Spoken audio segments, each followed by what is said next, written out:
करते हुए करें फिर से एक बार प्रारंभ।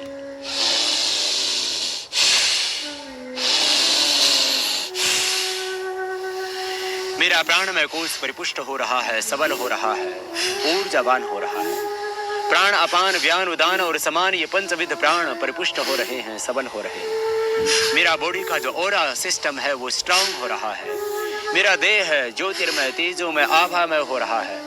अपने आप को दिव्य आभा से, दिव्य ज्योति से, दिव्य प्रकाश से, दिव्य ज्ञान से, दिव्य आलोक से, ईश्वरीय शक्ति से ओतप्रोत अनुभव करते हुए करना इस प्राणायाम को। इस प्राणायाम के करने से व्यक्ति की आभा बढ़ती है। हमारा जो आभा मंडल है उसका विस्तार होता है। जो हमारी इथिकल बॉडी की जो एनर्जी है, जो ऊर्जा है, जो ओरा है, वो इससे स्ट्रांग होती है।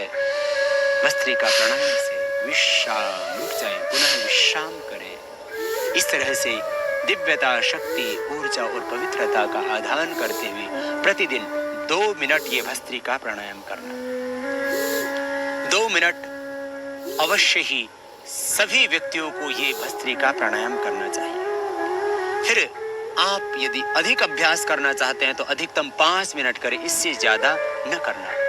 इससे अधिक इस प्राणायाम को नहीं करना चाहिए। न्यूनतम 2 मिनट और अधिकतम 5 मिनट इस प्राणायाम को प्रतिदिन करके आप जटिल रोगों से निवृत्ति पाना और सदा स्वस्थ रहने की एक ऊर्जा पाना इस प्राणायाम को करके।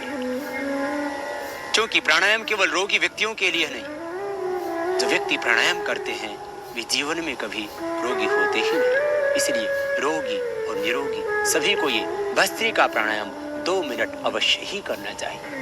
और अब हम करेंगे कपालभाति प्राणायाम। भस्त्रिका में हम श्वासों को भर रहे थे और छोड़ रहे थे। कपालभाति में खाली छोड़ना है श्वासों को बाहर।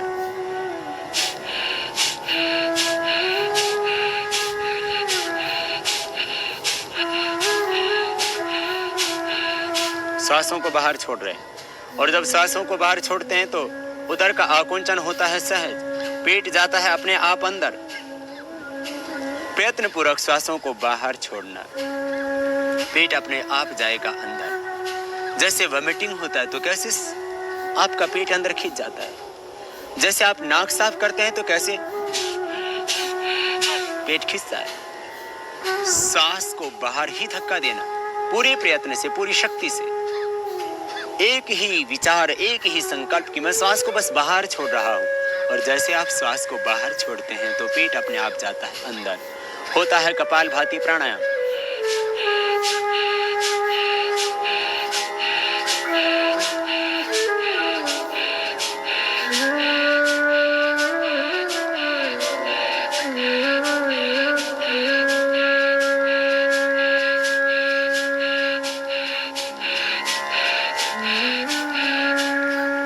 जब थकान लगे तभी रुक जाएं। प्रारंभ में आप इसको 30 बार ही करें। 30 बार करने पर पूरी तरह से आप थक जाते हैं। फिर विश्राम करें। विश्राम करके दोबारा हम प्रारंभ करेंगे। तो ये कपालभाति प्राणायाम। कपाल कहते हैं मस्तिष्क के इस अग्रभाग को और भाति कहते हैं दीप्ति को। इस प्राणायाम के करने से माथे पर एक ओज, तेज, आभा, कांति, ज्योति, लावण्य आ जाता है। ये कपालभाति प्राणायाम विशेष उपयोगी है चेहरे की आभा बढ़ाने के लिए। जो व्यक्ति कपालभाति प्राणायाम करेंगे उनके कपाल पर, उनके ललाट पर एक आभा होगी, एक ज्योति होगी, एक तेज होगा, एक कांति होगी, एक लावण्य होगा। इसलिए अपने शरीर को सुंदर बनाने के लिए, चेहरे को सुंदर बनाने के लिए आपको किसी कॉस्मेटिक लगाने की आवश्यकता नहीं। आप कीजिए कपालभाति प्राणायाम। चेहरे पर होगी एक आभा, चेहरे पर होगा एक तेज। और कपालभाति प्राणायाम के करने से मूलाधार चक्र जागृत हो जाता है। फिर कुंडलिनी जागरण होता है कपालभाति प्राणायाम के करने से।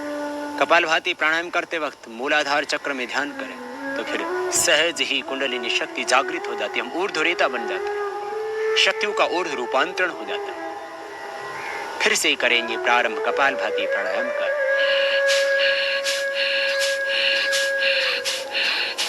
सांस को पूरी शक्ति के साथ में बाहर छोड़ रहे हैं और मन में है एक संकल्प, एक विचार कि मेरे शरीर में जितने भी रोग हैं, विकार हैं, दोष हैं, अशुद्धियां हैं, सब बाहर निकल रही हैं। शरीर में जब विजातीय तत्व संग्रहित होते हैं तभी रोग पैदा होते हैं। आप कपालभाति प्राणायाम को करते समय मन में विचार करें कि मेरे शरीर में जितने भी टॉक्सिन्स हैं, ऑक्सीडेंट्स हैं, सब बाहर निकल रहे हैं। जब शरीर में टॉक्सिन्स रहेंगे नहीं, शरीर में जब ऑक्सीडेंट्स रहेंगे नहीं, तो व्याधियां कैसे समा सकती है देह में। इसलिए विचार करें, शरीर की जितनी भी नेगेटिव एनर्जी है सब बाहर निकल रही है।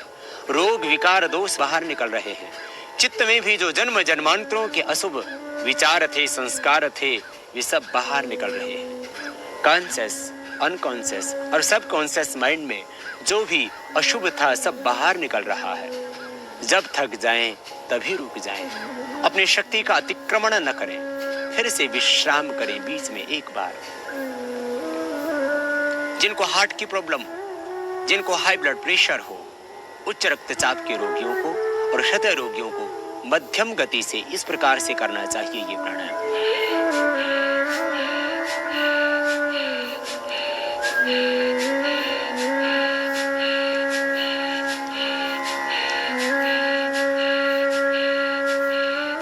तीव्रता से न करें हृदय रोगी, तीव्रता से न करें उच्च रक्तचाप के रोगी, मध्यम गति से करें। जो कमजोर व्यक्ति उनको भी धीरे धीरे ही ये प्राणायाम करना चाहिए। और जब थक जाएं तभी रुक जाएं, अपने बल का, अपनी शक्ति का अतिक्रमण न करें।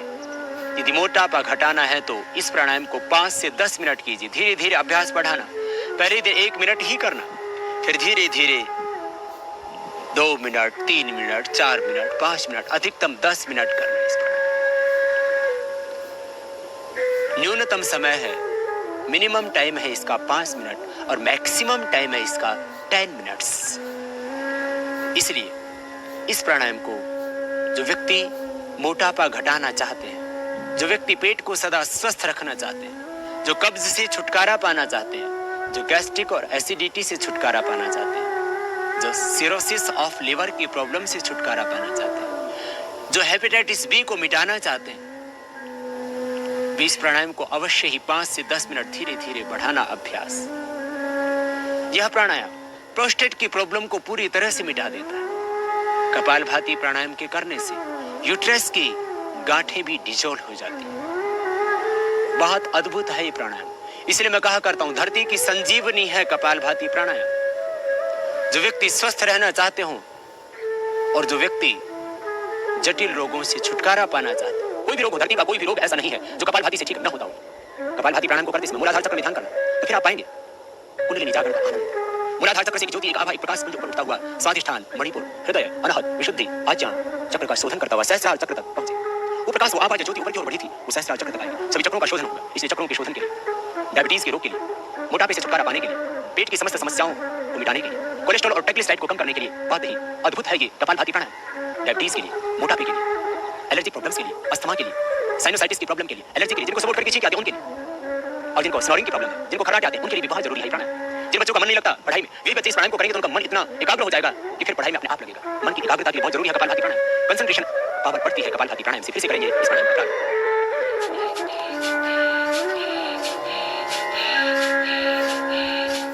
सांसों को बाहर छोड़ रहे हैं, पेट अंदर जा रहा है।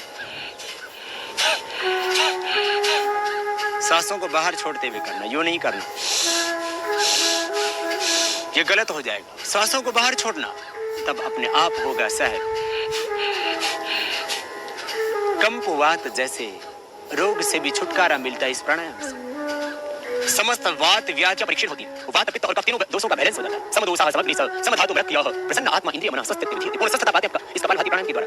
समदोष हो जाते हैं, समग्री हो जाती है, धातुएं सम हो जाती है, मल का विसर्जन ठीक से होने लगता है, शरीर की सारी क्रियाएं अपने आप व्यवस्थित हो जाती हैं। आपके चेहरे पर एक प्रसन्नता आती है, मन में एक आनंद आता है, उत्साह आता है, जीवन में एक दिव्यता आती है। प्रसन्न आत्मा इंद्रिय। इस कपालभाति प्राणायाम के करने से प्रसन्नता, एक आनंद आपके जीवन में आएगा। आप पूर्ण स्वस्थता पाएंगे कपालभाति प्राणायाम से। विश्राम पुनः। यह हुआ कपालभाति प्राणायाम। धरती की संजीवनी है कपालभाति प्राणायाम। आतुरों के लिए, रोग से पीड़ित व्यक्तियों के लिए, चाहे किसी को कैंसर है, चाहे किसी को हेपेटाइटिस बी है, चाहे किसी को एड्स की प्रॉब्लम है, सबके लिए जरूरी है ये प्राणायाम। और सब रोगियों के ऊपर एक एक पर नहीं, लाखों लाखों व्यक्तियों पर प्रयोग करके हमने पाया है कि कपालभाति के बराबर न कोई दूसरी औषध है, न कोई दूसरी योग की विधा है। इसलिए हम कपालभाति प्राणायाम को विशेष रूप से करते हैं। और योग के मनीषियों ने षट कर्म में भी इसका वर्णन किया। धोतिर्वस्ति तथा नीति त्राटकम नोलिकम तथा कपालभातिश्च एतानि षट्कर्माणि प्रचक्षते। यह है कपालभाति। कपालभाति को अवश्य ही 5 मिनट तो कम से कम जरूर करें। आपको भोजन मिले या न मिले, आप नाश्ता करें या न करें, लेकिन कपालभाति प्राणायाम को अवश्य करें। कपालभाति प्राणायाम आपके जीवन का एक संकल्प होना चाहिए। आप प्रतिज्ञा करें कि मैं कपालभाति प्राणायाम बिना किए भोजन नहीं करूंगा, कपालभाति करके ही भोजन करूंगा, कपालभाति करके ही नाश्ता करूंगा, उसके बिना मैं नाश्ता नहीं करूंगा, भोजन नहीं करूंगा। फिर देखना, जिंदगी में कभी आपको कोई भी रोग नहीं हो सकता। लाखों रुपए की बचत होगी, शरीर आपका स्वस्थ होगा, भगवान का दिया हुआ देह रूपी मंदिर फिर देवालय बनेगा। ये देह देवालय है। लोग कहते शरीर व्याधि मंदिर, अपने आप ही कर लेते मंत्र। कौन से शास्त्र में लिखा है शरीर व्याधि मंदिर? ये देह तो देवालय, भगवान का घर है। आप कपालभाति प्राणायाम करना, उस देह को देवालय बनाना, फिर भीतर से अपने आप को जानना, अपने आप को पाना, फिर अपने ही संतर में इस ब्रह्म को पाना। एकाग्रता मिलेगी, ध्यान में गहरे उतरेंगे कपालभाति प्राणायाम से। फिर से एक बार करेंगे और फिर आगे बढ़ेंगे। सहजता से करते हैं, सांस बाहर छोड़ रहे हैं। माताओं को यूट्रस की कोई भी प्रॉब्लम नहीं से मिटेगी। ट्यूब्स बंद है तो खुल जाएंगे इससे। यूट्रस के अंदर गांठें हो गई तो इससे अपने आप ही दूर हो जाएंगे। मैंने देखा कैंसर तक की गांठें से पिघलती। एक भाई को कैंसर की गांठें होगी गले में, 10 दिन प्राणायाम किया, गांठें 1 फुट रह गई। बहुत अद्भुत है ये प्राणायाम। बस एक ही विचार कि शरीर के टॉक्सिन्स, ऑक्सीडेंट्स, रोग, विकार, दोष, अशुद्धियां सब बाहर निकल गई। जब सारे दोष, सारी अशुद्धियां, सारे विकार जब बाहर निकल गए तो फिर आप रह जाते केवल पवित्र, शुद्ध, बुद्ध, निर्मल, चैतन्य, आनंदमय भाव में आप अवस्थित हो जाते। यह हुआ कपालभाति प्राणायाम। और अब करेंगे बाह्य प्राणायाम। कपालभाति प्राणायाम के बाद में 3 बार बाह्य प्राणायाम करना और बाह्य प्राणायाम करके समस्त उदर रोगों से निवृत्ति पाना, हर्निया के रोग को मिटाना। हर्निया पूरी तरह से मिट जाता है बाह्य प्राणायाम के करने से। धातु संबंधी व्याधियां मिट जाती हैं। पेशाब से संबंधित जितने भी रोग हैं वो खत्म हो जाते हैं। प्रोस्टेट की प्रॉब्लम पूरी तरह से दूर हो जाती है बाह्य प्राणायाम के करने से। ऊर्ध्वरेता बनता है व्यक्ति बाह्य प्राणायाम करके। जो हम कपालभाति प्राणायाम करते हैं तो उससे मूलाधार चक्र की शक्ति जागृत होती है और उस जागृत भी शक्ति का ऊर्ध्व आरोहण करते हैं हम बाह्य प्राणायाम करके। जिनको हार्ट की प्रॉब्लम हो वे इस बाह्य प्राणायाम को न करना। जिनका बीपी बहुत हाई रहता हो वे भी न करना। यदि दवा लेने से आपका बीपी नॉर्मल रहता है तो आप 10-15 सेकंड एक बार में इस प्राणायाम को कर सकते हैं। अधिकतम 11 बार, बहुत अभ्यास लंबा करना हो तो 21 बार भी किया जा सकता है। आम व्यक्ति को, सामान्य व्यक्ति को ये कम से कम 3 बार अवश्य ही करना चाहिए। श्वासों को अंदर भरेंगे, श्वास अंदर भरने के बाद फिर बाहर छोड़ देंगे। 3 बंद लगेंगे, ठोड़ी को कंठकूप में लगाएंगे, पेट को सिकोड़ के पीठ से लगा देंगे, नाभि से नीचे वाले भाग को ऊपर खींचेंगे।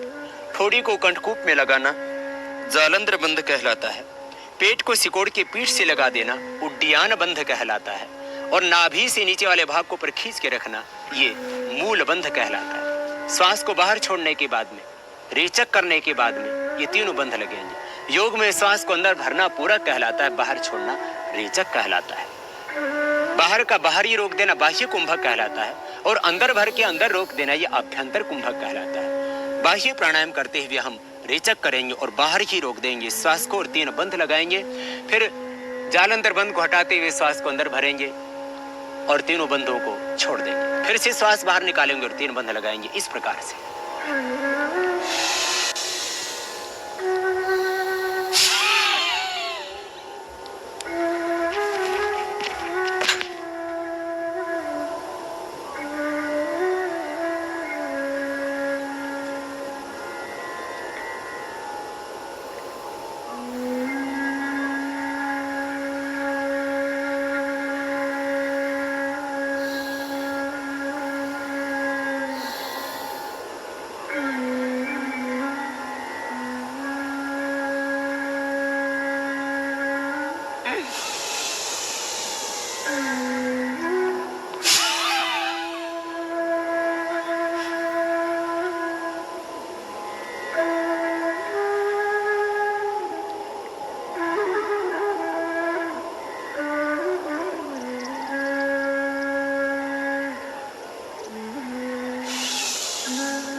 से बाह्य प्राणायाम को कम से कम 3 बार से लेकर के 5 बार तक रोज करना। और यदि आप अभ्यास बढ़ाना चाहते हैं तो धीरे धीरे अभ्यास बढ़ाइए और 11 बार तक, और शीतकाल में आप इसको 21 बार तक कर सकते हैं। सामान्य प्रक्रिया 3 से 5 बार की है बाह्य प्राणायाम की। यूट्रस के लिए विशेष उपयोगी होता है बाह्य प्राणायाम। जिन माताओं बहनों का यूट्रस बाहर निकलता हो या ट्यूब्स बंद हो उनके लिए विशेष उपयोगी है बाह्य प्राणायाम। हर्निया के रोगियों के लिए विशेष उपयोगी है बाह्य प्राणायाम। साथ ही समस्त उदर रोगों से छुटकारा दिलाता है बाह्य प्राणायाम। बाह्य प्राणायाम करने के बाद में अब हम करेंगे अनुलोम विलोम प्राणायाम। हमारे शरीर के अंदर 72 करोड़ 72 लाख 10,210 नाड़ियां हैं। उन समस्त नाड़ियों का शोधन होगा अनुलोम विलोम प्राणायाम के द्वारा। वाम और दक्षिण, बाएं और दाहिने नाक का आलंबन लेके हम करेंगे अनुलोम विलोम प्राणायाम को। बाएं को ही चंद्र स्वर और दाहिने को सूर्य स्वर कहते हैं योग शास्त्र में। बाईं नाड़ी को इड़ा नाड़ी और दाहिनी को पिंगला नाड़ी कहते हैं। दाहिने हाथ को ऊपर उठाएं, दाईं नासिका को बंद करें, चंद्र स्वर से प्रारंभ करेंगे। इसी को चंद्र को ही गंगा और सूर्य को ही यमुना और मध्य को सरस्वती कहते। गंगा यमुना सरस्वती त्रिवेणी सब भीतर ही है। दाहिने नाक को बंद किया, बाएं से श्वास को भीतर भरें धीरे धीरे। पूरा श्वास भीतर फेफड़ों में भर गया। अब बाएं को बंद करें बीच की मध्यमा और अनामिका उंगली से और दाएं से बाहर छोड़ें। अब दाएं से अंदर भरें और दाएं नाक को बंद करें अंगूठे के माध्यम से, बाएं से बाहर छोड़ें। अब बाएं से लें, दाएं से बाहर छोड़ें, दाएं से लें, बाएं से बाहर छोड़ें, बाएं से लें, दाएं से बाहर छोड़ें, दाएं से लें, बाएं से बाहर छोड़ें। ये क्रमबद्धता चलती रहे।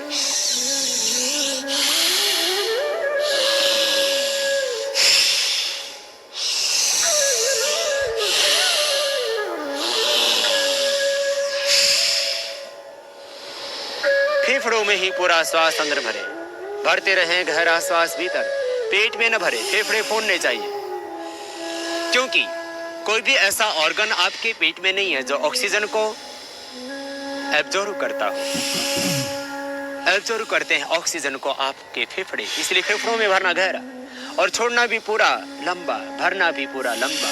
हार्ट की प्रॉब्लम है तो भी करना, हाई बीपी है तो पूरी तरह से ठीक होगा इसी प्राणायाम से। हार्ट के ब्लॉकेज भी इस प्राणायाम से निकलेंगे, लेकिन तीव्रता से न करना, सहज होकर के करना, धैर्य से, प्रसन्नता से, आनंद से, मस्ती से, भावपूर्णता के साथ करना। और सांसों को लेते और छोड़ते समय मन में ओंकार का ध्यान करना, बीच में विश्राम करें।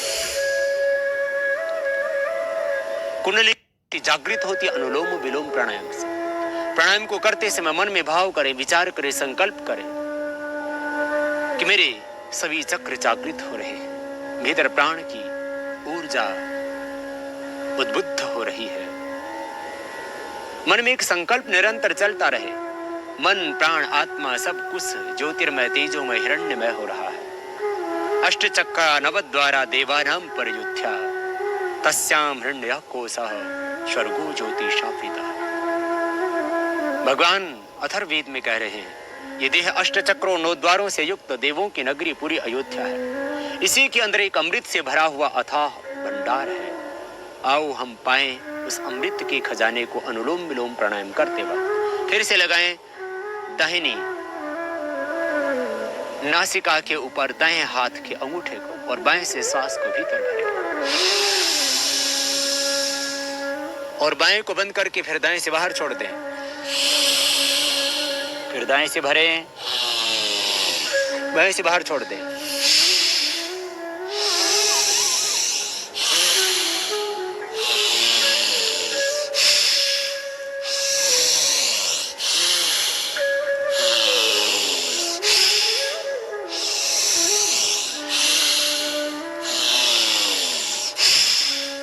श्वासों के ऊपर एक लयबद्धता, प्राणों के साथ में एक तारतम्यता, प्राण के साथ में भीतर से एक संगीत सा झंकृत होने लगे।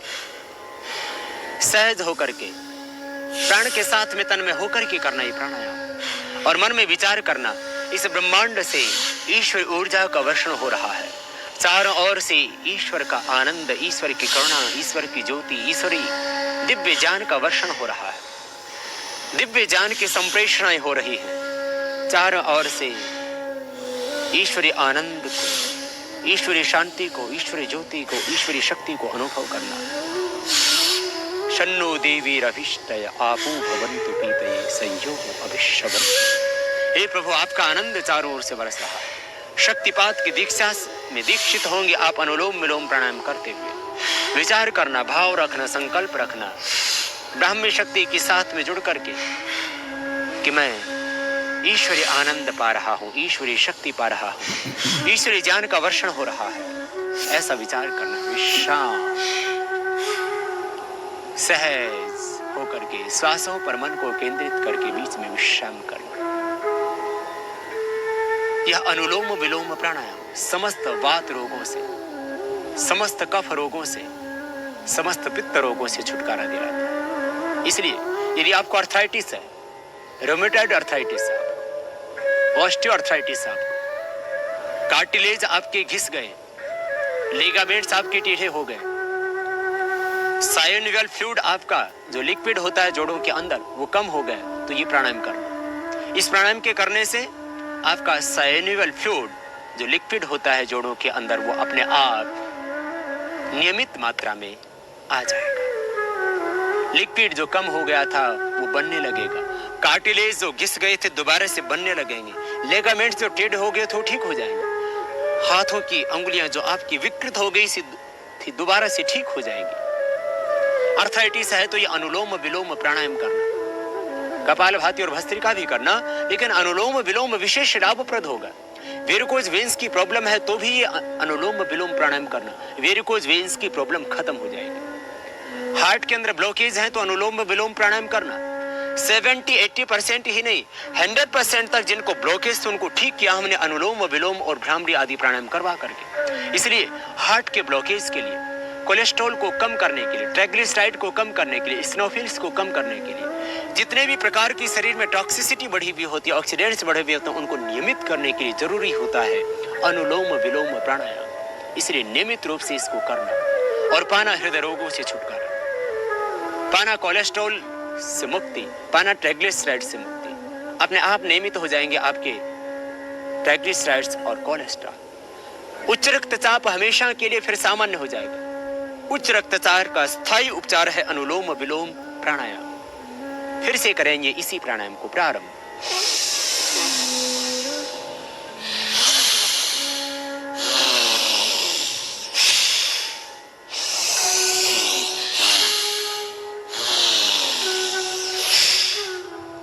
बाएं से लेना निरंतर, दाएं से छोड़ना, फिर दाएं से लेना और बाएं से छोड़ना। निरंतर एक क्रम जारी रखना, सहजता से, प्रसन्नता से, एक दूसरे की विरुद्ध नासिका से, एक दूसरे के एंटीनोस्ट्रल से, इस तरह से करना ये प्राणायाम अनुलोम विलोम,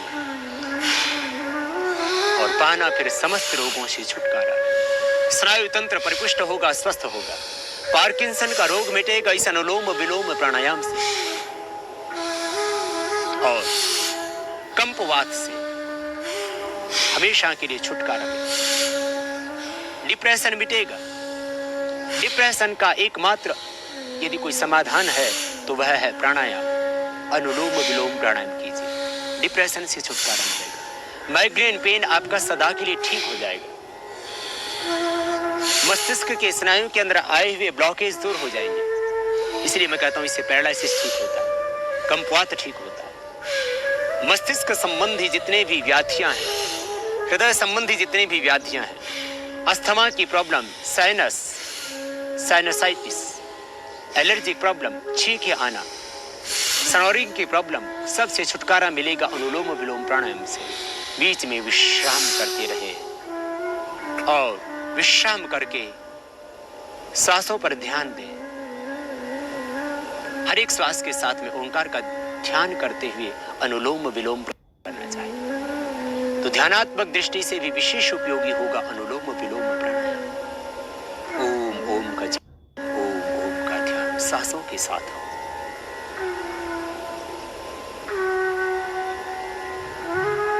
कुंडलिनी शक्ति की जागरण के लिए बहुत जरूरी है अनुलोम विलोम प्राणायाम। अनुलोम विलोम प्राणायाम के करने से मूलाधार चक्र में सन्निहित दिव्य शक्ति का ऊर्ध्व रूपांतरण हो जाता है। मूलाधार चक्र की शक्ति का ऊर्ध्व रूपांतरण ही है कुंडलिनी जागरण। इसी को योग शास्त्र में ऊर्ध्वरेता होना कहा जाता है। वेदों में स्वयं परमात्मा कहते हैं तुम ऊर्ध्वरेता बनो, प्राणायाम करके मृत्यु पर विजय पाओ। प्राणापानो मृत्युर्मापादम।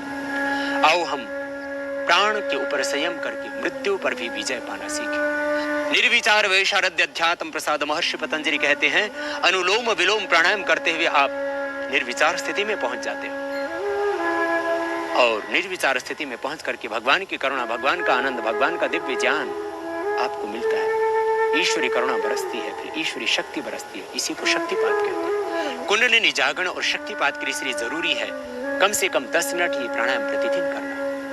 और महर्षि पतंजलि इससे आगे कहते हैं कि जब तुम निर्विचार स्थिति में पहुंच करके प्रज्ञा प्रसाद पाते हो तो फिर क्या होता है, ऋतंभरा तत्र प्रज्ञा, वह ऋतंभरा प्रज्ञा मिल जाती है। जीवन का सत्य बोध होता है, जीवन का सारा असत, जीवन का सारा तमस मिट जाता है, अंतस पवित्र हो जाता है, भीतर के सारे दोष, जन्म जन्मांतरों के जो छाए हुए चित्त के अंदर अविद्या के संस्कार सब मिट जाते हैं और हम पाते हैं अपने सत्य स्वरूप को और पाते हैं अपने ही भीतर उस विराट ब्रह्म को। फिर से करेंगे एक बार इसी प्राणायाम को और फिर देंगे विराम।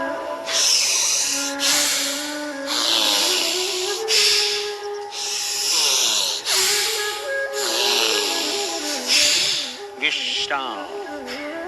और अब सहज होकर के, अंतर्मुख होकर के, सिद्ध प्रज्ञ होकर के आज्ञा चक्र में मन को केंद्रित करते हुए, मन तो अपने आप ही सहज एकाग्र हो जाता है प्राणायाम से। आज्ञा चक्र में मन का निग्रह करते हुए आप करेंगे भ्रामरी प्राणायाम, ब्रह्म का आह्वान। मन में विचार करना, ओंकार विश्व नियंता शक्ति, ओंकार सच्चिदानंद स्वरूप परमात्मा। ओंकार का ध्यान करते हुए आज्ञा चक्र में मन एकाग्र रखते हुए नाद में उच्चारण करेंगे ओंकार का। मुख बंद रहेगा, नासिका से श्वास लेना और नासिका से भ्रमर की तरह ध्वनि करते श्वास को बाहर छोड़ना। कान बंद होंगे अंगूठों के माध्यम से, कान के ऊपर जो भाग ऊपर उठा हुआ है उस ढक्कन से भाग को अंदर दबाएंगे, बंद कर दें और पहली उंगली रखेंगे माथे पर, शेष 3 उंगलियां मिली हुई और नासिका के और आंख के मूल में यहां पर पहली उंगली को लगा दें।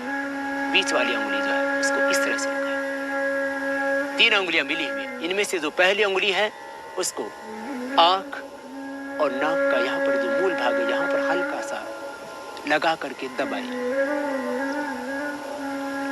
और आज्ञा चक्र में मन को रखेंगे केंद्रित। तो आज्ञा चक्र में एक आभा, एक ज्योति पुंज, एक प्रकाश पुंज स्वतः आपको दिखाई देगा और उस दिव्य आभा में, उस प्रकाश पुंज में, उस दिव्य आलोक में, उस दिव्य ज्योति में आप समाहित से हो जाएंगे। ओंकार आनंदमय, ज्योतिर्मय, तेजोमय, शांतिमय है। उस भगवान का आनंद, उस भगवान की करुणा, उस भगवान का दिव्य ज्ञान मुझ पर बरस रहा है। चारों ओर से आनंद स्रोत बह रहा है। परम पिता परमेश्वर के अंदर समाहित होकर के करें। ओंकार उस ब्रह्म का सर्वोपरि नाम है। हिमालय के अंदर स्थित उच्च पर्वत कैलाश पर भी स्वयं परमात्मा ने अपना नाम लिखा, ओम इति एकाक्षरम ब्रह्म। ओम ये एकाक्षर ब्रह्म है। गीता में स्वयं भगवान श्री कृष्ण कहते हैं। और सब ऋषिमुनियों ने इसी ओंकार के जप के द्वारा ब्रह्म तत्व को पाया। इसी ओंकार के जप के द्वारा उन्होंने मोक्ष को पाया। आइए हम भी ओंकार का नाद करेंगे, भ्रामरी प्राणायाम करेंगे। दोनों हाथ के अंगूठे कानों पर लगाएं, श्वास को पूरा अंदर भरें।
यह भ्रामरी प्राणायाम तनाव से मुक्ति पाने के लिए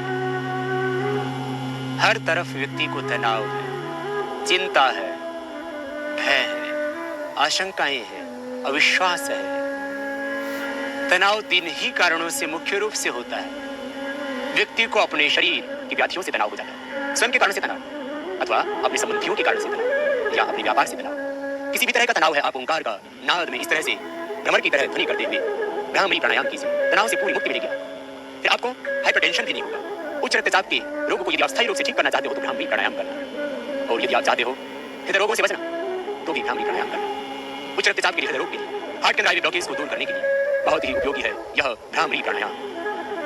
समस्त प्रकार के जो तनाव है उनसे छुटकारा दिलाता है आपको भ्रामरी प्राणायाम। प्रातः उठकर के करना, सायंकाल सोते वक्त भी इसको करना। हर एक व्यक्ति के लिए बहुत जरूरी है भ्रामरी प्राणायाम का करना। समस्त प्रकार के तनाव से मुक्ति मिलेगी, हृदय रोग से मुक्ति मिलेगी, और जो भी आपके भीतर नेगेटिव एनर्जी है वो पूरी तरह से खत्म हो जाएगी। ओंकार ध्वनि के अंदर जो दिव्य स्पंदन होते हैं उससे आपका मन, प्राण, आत्मा सब कुछ आह्लादित होगा, दिव्य होगा, दिव्य रूपांतरण होगा आपके तन का, मन का, विचार का, भाव का, चित्त का। आप प्रतिदिन भ्रामरी प्राणायाम करके पॉजिटिव एनर्जी पाना, सकारात्मक ऊर्जा पाना, ब्रह्मानंद पाना। भ्रामरी प्राणायाम करने से व्यक्ति के ऊपर शक्तिपात होता है, इसलिए शक्तिपात की दीक्षा से दीक्षित होना चाहते हैं तो भी भ्रामरी प्राणायाम करना। भ्रामरी प्राणायाम के करने से आपको मिलेगा ब्रह्मानंद। जैसे आज हम यहाँ पर गंगा नदी के पवित्र तट पर बैठ करके भ्रामरी प्राणायाम कर रहे हैं, इसी तरह से महर्षि स्वामी दयानंद जी महाराज 18 घंटे बैठ करके ओंकार की उपासना किया करते थे, उद्गीत की उपासना किया करते थे। गौतम, कपिल, गणाद, जैमिनी, विश्वामित्र आदि ऋषि भी इसी तरह से ओंकार के जप के द्वारा ब्रह्म आराधना किया करते थे। भगवान शिव और भगवान श्री कृष्ण और राम ने भी ओंकार के ही जप के द्वारा उस विराट ब्रह्म के स्वरूप को अपने अंतर में धारण कर अवतारी पुरुष गौरी को प्राप्त किया था। हम भी समस्त दैहिक और मानसिक रोगों से छुटकारा पाने के लिए इस प्राणायाम को प्रतिदिन किया करें। पैरालिसिस के लिए, माइग्रेन पेन के लिए, डिप्रेशन के लिए भी बहुत जरूरी है ये भ्रामरी प्राणायाम। आत्मविश्वास कमजोर पड़ता है, कंसंट्रेशन नहीं हो पाता किसी भी विषय में, आप करना भ्रामरी प्राणायाम। अब हम करेंगे उद्गीत प्राणायाम, ओंकार का उच्चार। आज चक्र में ही मन की एकाग्रता बनी रहे। भ्रामरी प्राणायाम के करने से जो एक दिव्य आभा, एक ज्योति पुंज, एक प्रकाश पुंज, एक दिव्य आलोक उत्पन्न हुआ था आज्य चक्र में, वहीं पर आज्य चक्र में ही मन का निग्रह करते हुए जो ईड़ा, पिंगला और सुषुम्ना का संगम है, गंगा, यमुना, सरस्वती का जो संगम है, त्रिवेणी संगम, इस आज्य चक्र में मन का निग्रह रखते हुए ओंकार का उच्चारण करेंगे उद्गीत के रूप में, और आह्वान करेंगे उस विश्व नियंता ब्रह्म का। हम उस अमृत के पुत्र हैं, वयम पुत्रम अदितिर्यो विधर्ता, ममेव अंशो जीवलोके जीवभूतः सनातनः। ईश्वर अंश जीव अविनाशी।